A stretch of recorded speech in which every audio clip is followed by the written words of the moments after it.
ஒரு நிமிஷம் ஏழைக்கால ஆரம்பிக்க போறாங்க. 5 மந்திரம் போட்டு போறாங்க. கொஞ்ச நேரம் அலோன்ஸ் பண்ணுவாங்க.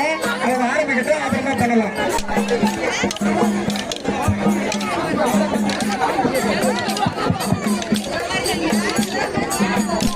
ஹலோ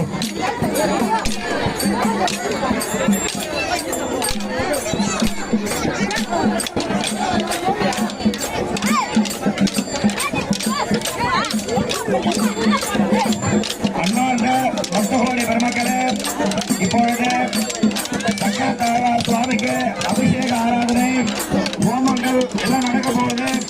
பக்தகோடிகள் ஆங்காங்கே இந்த பக்தகோடி பெருமக்கள் வந்து இந்த ஹோமத்தை கலந்துக்கலாம். எல்லாரும் இந்த மண்டபத்துக்கு பக்கத்தில் சூழ்ந்துக்கலாம். எல்லாருமே கீழே உட்காந்துக்கலாம். இந்த ஐயர் சொல்ற மந்திரத்தை காதல வாங்குங்க. இந்த புகை உங்க கண்ணுக்கு தானா வந்து சேரும். பெருமா